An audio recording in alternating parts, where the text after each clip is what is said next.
You pick four forms to go into and to say, the most critical ones. And I love simplicity. So I wanted to hear how you landed on those. So the book has kind of four major chapters, and each one is a form. So whole, that's WHOLE, as in bounded spaces or shapes. Rhythm, patternings of time.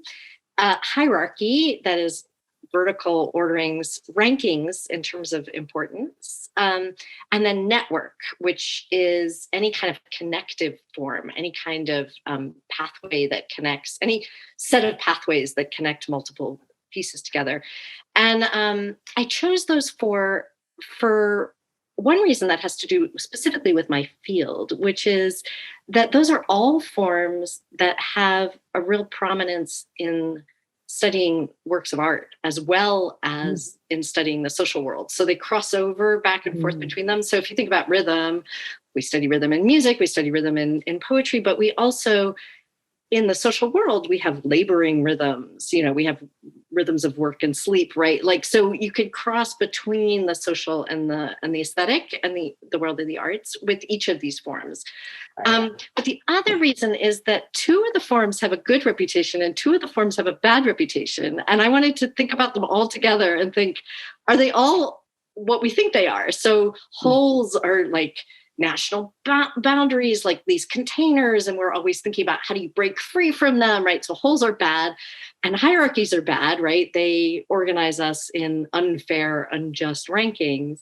And rhythms and networks seem like they're much more about freedom and about expression.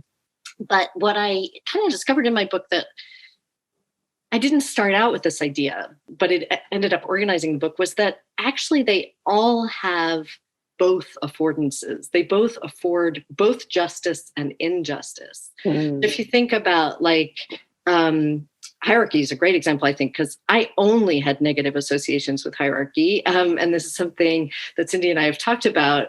But if I say equality is better than hierarchy, that's actually a hierarchy, right? I'm actually establishing that equality is better than hierarchy. So I think anytime we assert our values, we think about what values might organize us, we're actually hierarchizing. So I tried to distinguish between social hierarchies, that is, hierarchies of groups whereby people are put in boxes that are lesser and higher and lower, and other kinds of hierarchies which might actually coordinate or make easier certain kinds of organization. And that's something where I think Cyndi and I are really both super interested in that question. So if hierarchy didn't come with rewards, it might be a different thing, right?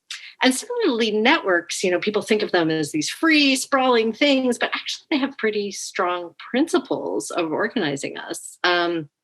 And they're sometimes quite constraining. And so I thought about and rhythms, I was reading some really fascinating and disturbing work about the ways that in the 19th century, slave drivers used to use the rhythms of song to try to make enslaved people work at a particular rhythm, right? So we think song, good, right? Rhythm, good. No.